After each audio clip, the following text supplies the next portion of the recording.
नमस्कार दोस्तों, आपका सिलेक्शन इंडिया में बहुत बहुत स्वागत है, अभिनंदन है। और आज हम फिर हाजिर होते हैं कुछ विशेष समसामयिक मुद्दों के साथ जो आपके एग्जाम में बहुत ही कारगर साबित होंगे। और पहला मुद्दा है हमारा दोस्तों, मतलब पहला क्वेश्चन है हमारा, हाल में केरल के कोझिकोड, ये कोची नहीं है, कोझिकोड है। क्या है ये? कोझिकोड।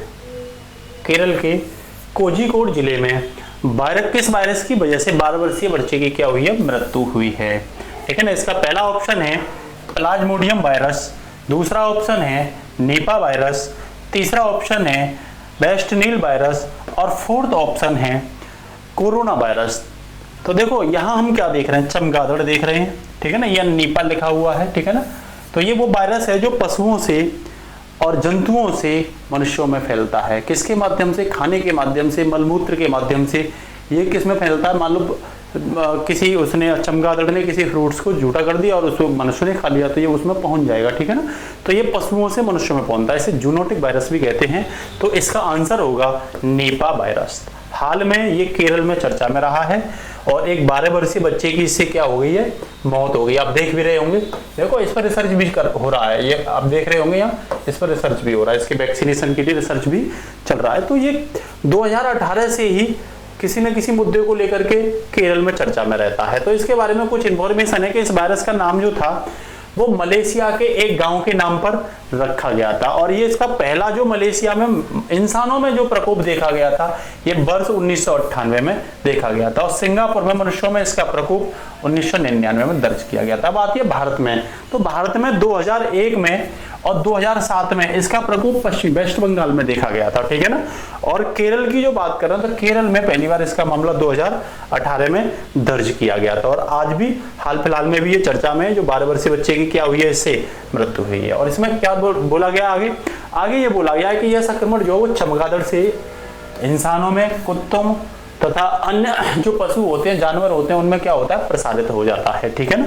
और ये बोल भी रहा है कि जब मनुष्य जो है जानवरों के खाने से, है ना, उनके संपर्क में आते हैं, लार के संपर्क में आते हैं, उनके मूत्र के संपर्क में आते हैं, ठीक है ना, जो वो झूठा कर देते हैं उसके संपर्क में आते हैं तो ये फैल जाता है। ठीक है ना। और 2018 में कोझिकोड में इसके बारे में क्या हुई थी?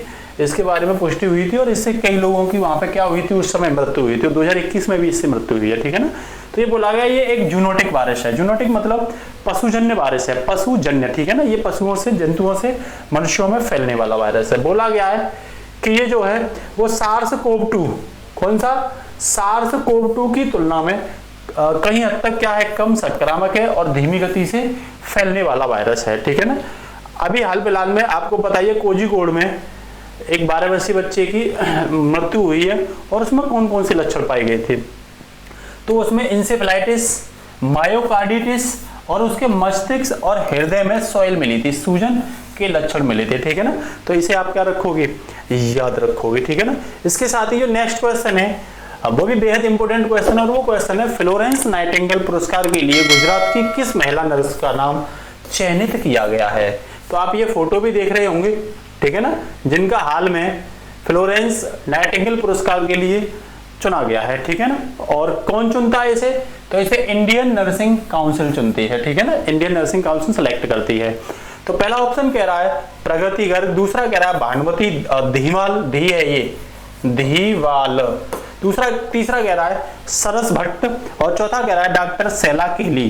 तो इसका आप जो आप फोटो देख रहे हो ये फोटो है भानुमति दीवान का। इससे पहले ये पुरस्कार मिला था, ये डॉक्टर शैला केली को मिला था। ठीक है ना। ये प्रति 2 वर्ष बाद कौन देता है इसे? भारतीय नर्सिंग काउंसिल देती है। तो ये आप देख ही रहे होंगे, ये हैं भानुमति दीवाल। इन्होंने कोविड के समय जो कोविड पॉजिटिव गर्भवती महिलाएं थी उनकी डिलीवरी कराई थी और उन बच्चों की अनवरत तरीके से देखरेख की थी। तो उसी अच्छे काम के लिए इनको ये पुरस्कार हाल में दिया गया है। पूछ लेगा ये कौन है भानुमति दीवाल? तो ये बड़ौदा के एक हॉस्पिटल है जिसका नाम है सर सयाजी राम अस्पताल। ठीक है ना। सर सयाजी राम जनरल अस्पताल, उसमें ये कौन है? ये नर्स हैं। ठीक है ना। ये बोल भी रहे हैं कि कोविड-19 के दौरान जो कोविड पॉजिटिव महिलाएं थी, ठीक है ना, उनकी देखरेख के साथ, उनकी डिलीवरी के साथ जो नवजात शिशु बच्चे थे उनकी भी इन्होंने क्या की थी, देख रेख की थी। इसी अच्छे कार्य के लिए इनको ये पुरस्कार दिया गया है, ठीक है ना। इसमें बेसिक सी इंफॉर्मेशन और क्या है कि ये किसके द्वारा दिया जाता है, तो मैं पहले ही बता चुका हूं, ये भारतीय नर्सिंग परिषद द्वारा दिया जाता है। अब ये भारतीय नर्सिंग परिषद जो है किसके अंतर्गत आती है, तो ये स्वास्थ्य और परिवार कल्याण मंत्रालय के तहत एक वैधानिक लीगल एजेंसी है, ध्यान रखना, ठीक है ना। किसके अंतर्गत, स्वास्थ्य और परिवार कल्याण मंत्रालय के अंतर्गत, ठीक है ना। ये किसको दिया जाता है, तो ये पेशेवर जो नर्स होती हैं, जो अच्छा काम करती हैं, उनके लिए ये पुरस्कार दिया जाता है, ठीक है ना। और ये एक नर्सों के क्षेत्र में एक सर्वोच्च अंतरराष्ट्रीय पुरस्कार है, ध्यान रखना, सर्वोच्च अंतरराष्ट्रीय क्या है, ये पुरस्कार है, ठीक है ना। इसकी स्थापना किसने की थी, तो रेड क्रॉस की जो अंतरराष्ट्रीय समिति है उसने वर्ष 2012 में, किसने, रेड क्रॉस की अंतरराष्ट्रीय समिति ने, कब, वर्ष 2012 में इसकी क्या की थी, स्थापना की थी, ठीक है ना। और ये रेड क्रॉस या रेड क्रिसेंट के द्वारा जो सोसाइटी है उनके द्वारा प्रति 2 साल में एक बार ये पुरस्कार क्या किया जाता है, दिया जाता है, ठीक है ना। इसके साथ ही जो नेक्स्ट अगला क्वेश्चन है हमारा, वो आगे क्वेश्चन है, निम्न में से कौन कनेक्ट करो 2021 पहल को संदर्भित करता है। निम्न में से कौन कनेक्ट करो 2021 पहल को संदर्भित करता है, ठीक है ना। आप देख रहे होंगे कनेक्ट करो 2021, ये फोटो ये 13 से 17 सितंबर 2021 के बीच का है, ठीक है ना। तो पहला ऑप्शन कह रहा है यह कार्यक्रम भारतीय शहरों की समावेशी टिकाऊ तरीके से डिजाइन करने से जुड़ा है। जो भारतीय शहर हैं उनको समावेशी और टिकाऊ तरीके से डिजाइन करने का एक प्रोग्राम है। दूसरा कह रहा है जैसे भारत नेट परियोजना के तहत ट्रिपल मॉडल ने लॉन्च किया है। तीसरा कह रहा है ये कि यह एक ऑनलाइन लर्निंग है जो भारत नेट परियोजना के तहत आने वाले गांव के छात्रों को शिक्षकों से जोड़ती है, ठीक है ना।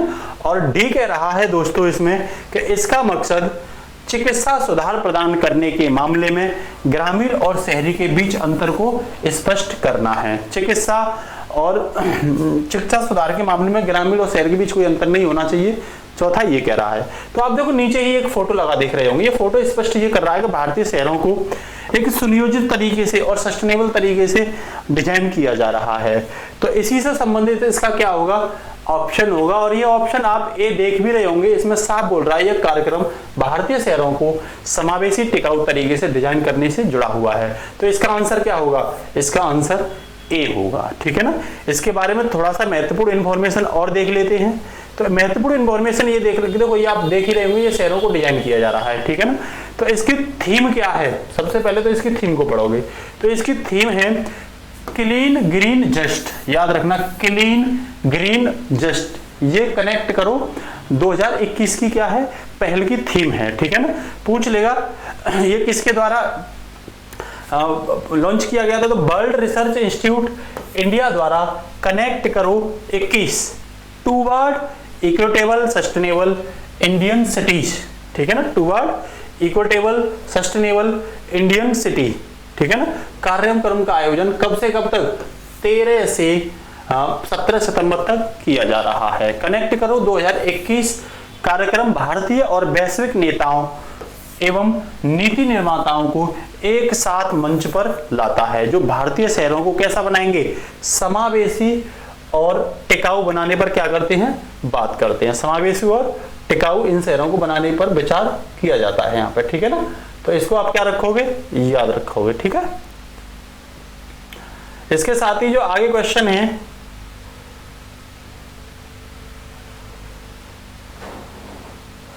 एक सेकंड दोस्तों, इसके साथ ही जो आगे क्वेश्चन है, देखो अब इसके साथ ही अगला क्वेश्चन है, फोर्थ क्वेश्चन। और ये फोर्थ क्वेश्चन है,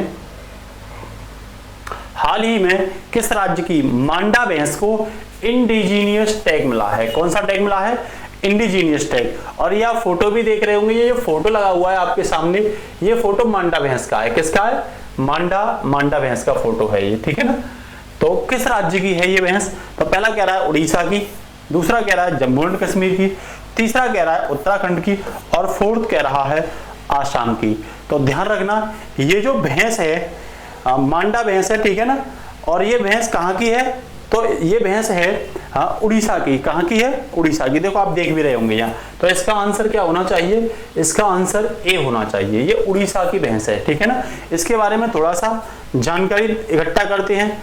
तो देखो भारतीय कृषि अनुसंधान परिषद से संबंध, संबंधित national bureau of animal genetic resource मतलब NBAGR ने मांडा भैंस को भारत में पाई जाने वाली भैंस की 19वीं अनूठी नस्ल के रूप में क्या किया है, 19वीं, ध्यान रखना 19वीं अनूठी नस्ल के रूप में मान्यता दी है, ठीक है ना। इसे स्थानीय भैंस के रूप में मतलब इंडिजिनियस का क्या दिया गया है, टैग किसके द्वारा, ये दिया गया है national bureau of animal genetic resource के द्वारा। ये किसके अधीन आती है, तो ये भारतीय कृषि अनुसंधान परिषद के अधीन आती है, ठीक है ना।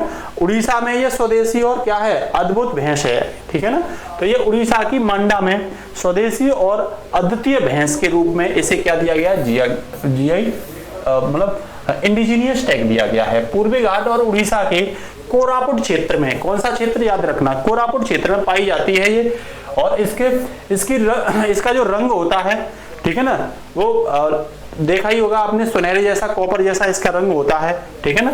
और बाल भी काफी गहरे होते हैं, इसके मतलब हल्के होते हैं, गहरे नहीं होते। और ये छोटे आकार की मजबूत भैंस होती है, ठीक है ना। तो बोल रहा है वो अद्वितीय देसी जो इलाकों में इस नस्ल की लगभग कितनी 1 लाख से अधिक भैंस यहाँ पे पाई जाती हैं, जिसका उपयोग जो है यहाँ के लोग या यहाँ के मूल निवासी जुताई में करते हैं, ठीक है ना। उसके साथ साथ अन्य कृषि कार्यों में भी इसका क्या किया जाता है, उपयोग किया जाता है। और बोला जा रहा है कि ये परजीवी संक्रमण के प्रति अपनी प्रतिरोधी क्षमता अधिक विकसित करती है, मतलब ये ज्यादा रोगों से घिरी हुई भैंस नहीं होती। कौन सी, मांडा। तो मांडा भैंस को किस राज्य के लिए इंडिजिनियस टैग दिया गया, तो ये उड़ीसा के लिए, ठीक है ना। इसके साथ ही नेक्स्ट जो टॉपिक है वो है भारत और मुंबई, सॉरी भारत की नहीं है, ये के होगा, ठीक है ना। भारत के मुंबई और गोवा तट पर किस दुर्गंध युक्त चिपचिपा पदार्थ की उपस्थिति देखी गई है, मतलब मुंबई और गोवा के तट पर एक दुर्गंध युक्त चिपचिपा पदार्थ है, तो वो कौन सा पदार्थ है, ठीक है ना। पहला कह रहा है वो टारबॉल, दूसरा कह रहा है वो चारकोल, तीसरा कह रहा है वो कैल्शियम कार्बोनेट, चौथा कह रहा है वो सिलिकॉन। तो ध्यान रखना इसका आंसर जो होगा वो टारबॉल होगा। अब आप कहोगे ये टारबॉल क्या होता है, तो जो समुद्री तट होते हैं ना, तो अभी क्या होता है, जो विभिन्न देशों के टैंकर जो होते हैं, जो खाड़ी देशों से कच्चा तेल लेकर आते हैं या अन्य देशों से कच्चा तेल लेके आते हैं, तो उसकी लीक के द्वारा वो तेल समुद्री तल पर आ जाता है और वो इकट्ठा हो जाता है, उसी को हम क्या बोलते हैं, टारबॉल बोलते हैं, ठीक है ना। तो ये कह रहा है टारबॉल गहरी रंग की, आप देख ही रहे होंगे, ये देखो समुद्री तट पर ये पूरा जमा हुआ है, देखना, और ये यहाँ पे दिखाया भी गया आपको टारबॉल, ठीक है ना। तो ये टारबॉल गहरी रंग की तेल की चिपचिपा गोले होते हैं, जिनका निर्माण तब होता है जब कच्चा तेल समुद्र की सतह पर क्या हो जाता है, फैल जाता है, तो वहां क्या बनना स्टार्ट हो जाते हैं, टारबॉल बनना स्टार्ट हो जाते हैं, ठीक है ना। और जब तेल समुद्र जल के साथ परस्पर क्रिया करता है, यही तेल जब लवणीय जल के साथ क्या करता है, क्रिया करता है, तो एक गाढ़ा पेस्ट बनाता है, उसी को हम क्या बोलते हैं, टारबॉल कहते हैं, ठीक है ना। तो अब वो कह रहा है मानसून में समुद्री धारा और लहरों के साथ, जब मानसून आता है तो समुद्र में बहुत तेजी से धाराएं आती हैं और लहर भी आती हैं, तब ये तटों पर क्या हो जाता है, आकर के इकट्ठा हो जाता है, ठीक है ना। तब ये तटों तक आ जाता है और आमतौर पर सिक्के के आकार का, मतलब गोल टाइप सिक्के जो होते हैं उस आकार का दिखाई देता है, ठीक है ना। और समुद्र के जो तट होते हैं वहां पर ये बिखरा हुआ दिखाई देता है, ठीक है ना। तब ये क्या होगा, लोगों के लिए कोई लॉस है, बिल्कुल लोगों के लिए इससे लॉस है। तो ये लोगों के स्वास्थ्य को नुकसान पहुंचाता है और उनकी खाद्य श्रृंखला का क्या बन जाता है, हिस्सा बन जाता है। और मछलियां जो समुद्री संसाधन होती हैं और समुद्री भोजन सहित तट जल से ये क्या होता है, तारकोल के कारण ये पूरा का पूरा क्या हो जाता है, दूषित हो जाता है, ठीक है ना। ये मनुष्य की खाद्य श्रृंखला में भी पहुंच जाता है, मछलियों में भी पहुंच जाता है, ठीक है ना। उसके साथ साथ तटीय क्षेत्र को भी क्या कर देता है, ये दूषित कर देता है। तो यहाँ दो तटों के बारे में जानकारी भी दी गई है, ठीक है ना। एक कह रहा है जुहू तट, एक कह रहा है वर्सोवा तट। तो ये दोनों ही तट कहाँ के हैं, मुंबई की तट है। यहाँ पे लगभग 20,000 किलो, कितना 20,000 किलोग्राम तारकोल को यहाँ से टारकोल को यहाँ से क्या, टारबॉल कोल नहीं, टारबॉल को TARBOL है, टारबॉल्स को क्या किया गया, हटाया गया है, क्योंकि ये समुद्री तटों के लिए क्या है, दूषित करता है और हानिकारक भी है, ठीक है ना। इसके साथ ही जो नेक्स्ट टॉपिक है वो है किस राज्य ने हाल में राजीव गांधी राष्ट्रीय उद्यान का नाम बदलकर औरांग राष्ट्रीय उद्यान रखा है। क्या रखा है, औरांग राष्ट्रीय उद्यान किया है। आप देख भी रहे होंगे ये फोटो औरांग राष्ट्रीय उद्यान का आपको दिखाई दे रहा है, ठीक है ना।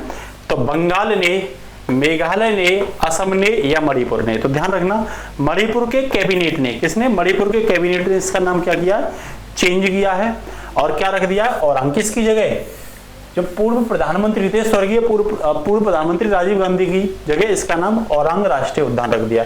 अब बात आती है फिर पहले क्या नाम था, तो इससे पहले इसका औरंग ही नाम था, ठीक है ना, क्या नाम था, औरंग ही नाम था। और उस औरंग नाम को किसमें चेंज कर दिया था, राजीव गांधी में चेंज कर दिया था। अब इसे दोबारा से राजीव गांधी से औरंग कर दिया। यहाँ फोटो में आप क्या देख रहे हो कि यहाँ देखो ये गैंडा के लिए भी फेमस है, यहाँ ये गैंडा भी पाया जाता है, ठीक है ना, आप देख रहे होंगे ये औरंग राष्ट्रीय अभ्यारण्य में ही पाया जाता है, ठीक है ना। तो ये बोलना है इससे पहले ये वर्ष 1992 में तत्कालीन सरकार के द्वारा औरंग वन्यजीव अभ्यारण्य का नाम बदल के क्या रख दिया था, राजीव गांधी रख दिया था। और अब वर्तमान में इसे चेंज करके पुनः जो पहले था औरंग वही कर दिया है, ठीक है ना। तो पूछ लेगा ये कहां पड़ता है, तो औरंग राष्ट्रीय उद्यान असम की दरांग और सोनीपुर जिले में ब्रह्मपुत्र नदी के उत्तरी तट पर पड़ता है। तो कौन सा, असम के दरांग और सोनितपुर, इन दो जिले में ब्रह्मा जो नदी है उसके तट पर ये पड़ता है, ठीक है ना। इसके बारे में छोटी मोटी इंफॉर्मेशन और देख लेते हैं। तो नेक्स्ट इंफॉर्मेशन इसके बारे में ये है कि देखो वर्ष 1985 में इसे अभ्यारण्य के रूप में क्या मिली थी, मान्यता मिली थी। और कब, 1985 में, ठीक है ना। और 1999 में इसे राष्ट्रीय उद्यान के रूप में भी क्या दी थी, मान्यता दी थी। और 2013 में, यहाँ पर 2016 में, 2013 नहीं 2013 में इसे राष्ट्रीय टाइगर रिजर्व के रूप में भी क्या किया गया था, घोषित किया गया था, ठीक है ना। इसके साथ ही ये बोल रहा है कि यह जो है समृद्ध वनस्पति और जीव प्रजातियां यहाँ पे पाई जाती हैं, खूब ढेर सारी वनस्पतियां हैं यहाँ पे, अन्य प्रजातियों की भी भरमार है, ठीक है ना। और जिनमें एक सींग वाला ग्रेट इंडियन गैंडा जो हमने भी देखा था, ग्रेट इंडियन गैंडा एक सींग वाला, वो भी यहाँ पे पाया जाता है। यहाँ पे पिग्मी हॉन्ग पाए जाते हैं, जंगली भैंसा पाया जाता है, ठीक है ना, अन्य प्रजाति भी यहाँ पाई जाती हैं, ठीक है ना। इसे बोला जाता है मिनी काजीरंगा, ठीक है ना, इसे मिनी काजीरंगा राष्ट्रीय उद्यान के रूप में भी जाना जाता है। काजीरंगा भी कहाँ का है, आसाम का है। असम में लगभग 7 राष्ट्रीय उद्यान हैं। कितने हैं, 7 हैं। देखो, एक काजीरंगा राष्ट्रीय उद्यान, मानस राष्ट्रीय उद्यान अभी पढ़ लिया, औरंग, नामेरी राष्ट्रीय उद्यान और डिब्रू सखोवा, ये पूछे जाते हैं, डिब्रू सखोवा, ठीक है ना, और रायमोना और पटकाई राष्ट्रीय उद्यान, ठीक है ना। ये कितने हैं, आसाम के 7 राष्ट्रीय उद्यान हैं, ठीक है ना। इसके साथ ही नेक्स्ट क्वेश्चन है, हाल ही में ब्लू स्ट्रगलर स्टार, ये बोलते हैं विशाल नीला तारा को, ठीक है ना, का रहस्य जानने में किस देश के वैज्ञानिकों को सफलता मिली है। तो पहला ऑप्शन कह रहा है भारत, दूसरा कह रहा है अमेरिका, तीसरा कह रहा है रूस, फोर्थ कह रहा है इसमें फ्रांस। तो इसका आंसर होगा इंडिया। हाल में इंडिया के जो वैज्ञानिक हैं उनको यूरोपियन यूनियन की एक गया टेलीस्कोप है जो 2013 में लॉन्च की थी, उससे इसको प्राप्त करने में क्या मिली है, सफलता हासिल हुई है। ये आप देख ही रहे होंगे, ये ब्लू स्टार को, ठीक है ना, विशाल ब्लू स्टार को। तो ये कब बनते हैं, तो ये जब कई तारे आपस में टकराते हैं, जब इनका क्या होता है, निर्माण होता है। आप ये देख रहे हैं, या बहुत तारे हैं, जब ये आपस में टकराते हैं, इनकी वजह से क्या बनता है, इनका निर्माण होता है। दूसरी प्रक्रिया और इसके बारे में देख लेते हैं, जो शोधकर्ता क्या बोल रहे हैं। तो देखो, इसके बारे में थोड़ी सी इंफॉर्मेशन ये भी है। तो मैंने ये बताया था इसके अध्ययन के बारे में, शोधकर्ताओं को किस यूरोपियन जो एजेंसी है, अंतरिक्ष एजेंसी, उसका एक टेलीस्कोप है गया, कौन सा, गया टेलीस्कोप, जो कब लॉन्च किया गया था, 2013 में, उसका प्रयोग किया गया है, ठीक है ना। तो बोल रहा है कि उन्होंने ब्लू स्ट्रगलर का चयन किस और का चयन किया है और उसकी निगरानी और को पाया है कि जिन समूहों ने उसे स्कैन किया है उनमें से, मतलब जितने भी तारों के समूहों को स्कैन किया गया है इस टेलीस्कोप के माध्यम से, ठीक है ना, उनमें से जो 228 हैं वो ब्लू स्ट्रगलर ही हैं, ठीक है ना। तो 868 में से 228 क्या मिले हैं, ब्लू स्ट्रगलर मिले हैं, ठीक है ना। तो ये भी आप क्या रखोगे, याद रखोगे, ठीक है ना। इसी के साथ नेक्स्ट जो है क्वेश्चन, देखो अब नेक्स्ट क्वेश्चन क्या कह रहा है वो, तो नेक्स्ट कह रहा है, इसमें ही क्वेश्चन क्या, इसी में थोड़ी सी इंफॉर्मेशन हो रही है इनके बनने के बारे में। वो कह रहा है वैज्ञानिकों के अनुसार स्ट्रगलर जो है अपने करीबी द्विध्रुवीय जो बाइनरी तारे से बड़े पैमाने पर द्रव्यमान को क्या करते हैं, स्थानांतरित करते हैं, और उस द्रव्यमान को स्थानांतरित करके बनते हैं, उसी के माध्यम से क्या होते हैं, ये बनते हैं। और उसके बाद में मैंने बताई थी तुम्हें दूसरी कि इसके अलावा भी ये 1/3 किससे बनते हैं? जब दो तारे आपस में टकराते हैं, ठीक है ना, तो उनके टकराने से तथा शेष का निर्माण दो से अधिक तारों के टकराने से भी होता है। कुछ का निर्माण जब दो तारे आपस में टकराते हैं, कुछ का निर्माण दो से अधिक तारे आपस में टकराते हैं, उस तरीके से किसका ब्लू स्ट्रगलर का निर्माण होता है, ठीक है ना। हाल ही में इसके बारे में क्या की थी, जानकारी करी थी। उसमें देखा था कि 800 जो 68 हैं उनमें से लगभग 228 क्या हैं, ब्लू स्ट्रगलर हैं, ठीक है ना। और छोटी सी इन्फॉर्मेशन ये भी है कि इनमें से अधिकांश से कई हजार, ये पूछ लेगा, ये ज्यादातर पृथ्वी से कई हजार प्रकाश वर्ष की दूरी पे भी हैं। हम अपने मिल्की वे की बात करें, आकाश गंगा का सबसे बड़ा और चमकीला जो ग्लोबुलर जो है वो कौन सा ग्लोबुलर आपसे पूछ लेगा, स्ट्रगलर नहीं कह रहा हूं मैं, ग्लोबुलर पूछ लेगा, वो ओमेगा सेंटोरी है। कौन सा है? ओमेगा सेंटोरी है, ठीक है ना। तो इसे भी आप क्या रखोगे, याद रखोगे। इसके साथ ही नेक्स्ट जो इंफॉर्मेशन है वो कह रहा है इंस्पिरेशन 4 मिशन किसके द्वारा लॉन्च किया गया।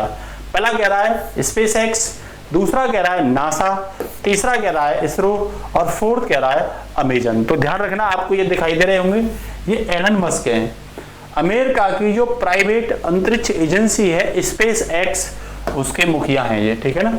तो इन्होंने हाल में इंस्पिरेशन 4 मिशन लॉन्च किया है, जिसमें देखो 4 व्यक्ति जा रहे हैं। कौन जा रहे हैं? 4 व्यक्ति जो 3 दिन तक अंतरिक्ष में रहेंगे, ठीक है ना, और फिर वापस लौट आएंगे। तो इसका आंसर क्या होगा? स्पेस एक्स इसका आंसर होगा। और फोटो में क्या देख रहे हो? और फोटो में इसमें देखो और फोटो में इसमें कौन है कि ये फिनटेक कंपनी के अरबपति हैं, मतलब मालिक हैं, उसके संस्थापक हैं, ठीक है ना, गैलेड इसाकमैन, ठीक है ना। तो इन्होंने इस मिशन को खरीदा है इन 4 व्यक्तियों के लिए, ठीक है ना। तो किसने खरीदा है? फिनटेक कंपनी के इसाकमैन ने, ठीक है ना, गैलेड इसाकमैन इनका नाम है। तो क्या बोल रहा है, हाल में एलन मस्क ने अपनी पहली ऑल कॉमर्शियल, क्या ऑल कॉमर्शियल, वाणिज्यिक रूप से, मतलब इससे पहले तो केवल देश के हित के लिए करते थे, अब लेकिन पैसे कमाने के हिस्से भी कर रहे हैं। तो एलन मस्क ने, जो स्पेस एक्स के क्या हैं, मालिक हैं, पहली बार ऑल कॉमर्शियल गैर सरकारी स्पेस फ्लाइट लॉन्च करने की क्या की है, घोषणा की है। कब लॉन्च की जाएगी? ये 15 सितंबर को लॉन्च की जाएगी। स्पेस फ्लाइट, ये लाइट नहीं है, स्पेस फ्लाइट को फ्लोरिडा में नासा के केनेडी सेंटर से, नासा के कहां से लॉन्च किया जाएगा इसे? तो नासा के फ्लोरिडा में बना हुआ है केनेडी सेंटर, वहां से इस मिशन को 15 उसको लॉन्च किया गया था, ठीक है ना। कब लॉन्च किया गया था? 15 सितंबर को। कितने नागरिकों को लेके जाएगी? तो हमने फोटो में देखे थे 4 नागरिकों को। 3 दिन तक ये कहां पर रखेगा? अंतरिक्ष में यात्रा कराएगा। और इसकी कितनी सीटें हैं? 4 है, तो 4 ही होंगी। किसने लिया है इसे? फिनटेक कंपनी के, है ना, स्विफ्ट फॉर पेमेंट के संस्थापक, फिनटेक कंपनी के स्विफ्ट फॉर पेमेंट, ठीक है ना। इसके संस्थापक कौन है? अमेरिकी अरबपति जेरेड इसाकमैन। मैंने भी बोला था जेरेड इसाकमैन, जो हवाई जहाज को उड़ाते हुए आपको दिखाई दे रहे थे, उन्होंने इनको खरीदा है, ठीक है ना। तो आप ये क्वेश्चन भी याद रखोगे। इसके साथ ही नेक्स्ट जो क्वेश्चन है वो है निम्नलिखित में से कौन दुनिया की सबसे लंबी गुफा है? हाल में इसके बारे में पता चली है। तो दुनिया की सबसे लंबी गुफा कौन सी है, ठीक है ना। तो पहला कह रहा है वो ज्वेल केव, दूसरा कह रहा है बिंड केव, तीसरा कह रहा है मेमत केव और चौथा कह रहा है अमरनाथ केव। तो ध्यान रखना, इसका आंसर होगा सी, मेमत केव। मेमत केव ये आपको दिखाई दे रही है, देखो ये दिखाई दे रही है, ये क्या है? मेमत केव है, ठीक है ना। और इसी के पास मेमत नेशनल पार्क भी है, ठीक है ना। तो इसका आंसर क्या होगा? मेमत केव होगा। इसके बारे में बेसिक सी जानकारी आप अगर देखोगे तो वो जानकारी है, हाल ही में अधिकारियों ने बताया है कि दुनिया की सबसे लंबी गुफा मेमत गुफा की लंबाई में कितने किलोमीटर की वृद्धि देखी गई है? 13 किलोमीटर की वृद्धि देखी गई है, ठीक है ना। बोल रहा है वो इस एक्स्ट्रा लंबाई को गुफा रिसर्च फाउंडेशन, एक तो इसमें गुफा रिसर्च फाउंडेशन ने मेजर किया है और एक मेमत गुफा नेशनल पार्क के द्वारा इसे क्या किया गया है? मेजर। तो इन दोनों ने इस गुफा को क्या किया है? मेजर किया है, ठीक है ना। तो यहाँ पे क्या है? मेमत नेशनल पार्क भी है। ये कहां पड़ता है? अमेरिका के की कैंट में, की कैंट नहीं, की कैंट में, अमेरिका के कैंट की, कैंट की कैंट नहीं, अमेरिका के कैंट की में, ये इस तरीके से कैंट की, अमेरिका के कैंट की राज्य में स्थित है, ठीक है ना। कितनी लंबाई है इसकी? तो इस समय इसकी लंबाई 676 किलोमीटर है। तो ये दुनिया की सबसे लंबी क्या है? केव है, ठीक है ना। इसके साथ ही जो नेक्स्ट क्वेश्चन है वो है विश्व ओजोन दिवस कब मनाया जाता है? विश्व ओजोन दिवस कब मनाया जाता है? पहला कह रहा है वो 17 सितंबर, दूसरा ऑप्शन कह रहा है 17 जनवरी, तीसरा कह रहा है 16 सितंबर और फोर्थ कह रहा है 18 सितंबर। आप देख रहे होंगे 16 सितंबर, तो इसका आंसर क्या है 16 सितंबर। हम क्या देख रहे हैं, अर्थ हमारी बिल्कुल ठीक है और ऊपर देखो पेड़ ये सूखे आपको दिखाई दे रहे होंगे, किसकी वजह से? सन से आने वाली जो विभिन्न प्रकार की किरणें, जिनमें से यूवी रे भी है, अल्ट्रावायलेट रे भी हैं, उनको क्या करती है कि अर्थ के वायुमंडल में, ये देख रहे हैं ये अर्थ है और इसके वायुमंडल में इस तरीके से, यहाँ अर्थ के वायुमंडल में, जिसे हम समताप मंडल कहते हैं, समताप मंडल मतलब स्ट्रेटोस्फीयर, तो लगभग 20 से 25 किलोमीटर जाके, यहाँ से 20 से 25 किलोमीटर ऊंचाई पर जाकर के एक लेयर है जिसे हम ओजोन लेयर कहते हैं। उसकी ऊपरी परत जो सूर्य से अल्ट्रावायलेट रे आती हैं, तो उसकी ओजोन की ऊपरी परत जो होती है वो उन अल्ट्रावायलेट रे से हमारी सुरक्षा करती है, ठीक है ना। तो अभी क्या हो गया है कि जब पॉल्यूशन ज्यादा करते हो तो ये जो विभिन्न प्रकार की जहरीली जो गैस हैं वो क्या करती हैं, वो ओजोन होल करती हैं। ओजोन होल मतलब वो उस ओजोन की परत को कम करती हैं। सामान्यतः ये माना जाता है कि ओजोन की जो परत की मोटाई है वो 300 डॉप्सन होनी चाहिए। अगर इससे कम हो जाती है तो ये माना जाता है कि ओजोन में होल होना स्टार्ट हो गया, मतलब अल्ट्रावायलेट रेट 300 डॉप्सन से जब उस ओजोन परत की मोटाई कम हो जाएगी तो अल्ट्रावायलेट रे आना क्या हो जाएंगी, स्टार्ट हो जाएंगी, जो हमारे शरीर पर विभिन्न प्रकार की स्किन से रिलेटेड बीमारियां और अन्य अनुवांशिक बीमारियों के लिए जिम्मेदार होती हैं, जैसे कैंसर की बीमारी, ठीक है ना। तो देखो ओजोन दिवस इन्हीं सब चीजों से जागरूक करने के लिए सेलिब्रेट किया जाता है कि भाई पर्यावरण को पॉल्यूट मत करिए और जो विभिन्न प्रकार की गैसें हैं जैसे ग्रीन हाउस गैसें, ठीक है ना, उनसे सुरक्षा पाइए। तो ओजोन के लिए संरक्षण के लिए विभिन्न प्रकार के प्रोटोकॉल भी बनाए गए, सम्मेलन भी बनाए गए, जैसे मॉन्ट्रियो प्रोटोकॉल, ठीक है ना, और इसी में संशोधन किया गया था किगाली समझौता में, ठीक है ना। तो ये किससे संबंधित है? जो विभिन्न प्रकार की ग्रीन हाउस गैस हैं इनको संरक्षण करके ओजोन लेयर को क्या किया जाए, सुरक्षित किया जाए, ठीक है ना। ओजोन लेयर को सुरक्षित करोगे तो वातावरण कैसा दिखाई देगा, हरा भरा दिखाई देगा। तो ये कब सेलिब्रेट किया जाता है? 16 सितंबर को सेलिब्रेट किया जाता है, ठीक है ना। अब इसके बारे में बेसिक सी थोड़ी जानकारी देखते हैं। तो विश्व ओजोन दिवस की घोषणा किसने की थी? यूनाइटेड नेशन मतलब संयुक्त राष्ट्र संघ महासभा ने की थी, ठीक है ना। कब? 1994 में। इसे पहली बार सेलिब्रेट कब किया गया? तो इसे पहली बार सेलिब्रेट उसके अगली साल 1995 में, 16 सितंबर 1995 में सेलिब्रेट किया गया था, ठीक है ना। और इसे अंतरराष्ट्रीय स्तर पर क्या किया जाता है, मनाया जाता है। 2021 की जो थीम है इसकी वो है Montreal protocol keeping our food and vaccine cool. Montreal protocol keeping our food and vaccine cool, इसे भी आप क्या रखना, याद रखना। इसके साथ ही आगे जो क्वेश्चन है वो है हाल में खबरों में रहा AUKUS क्या है? AUKUS क्या है, ये चर्चा में रहा है।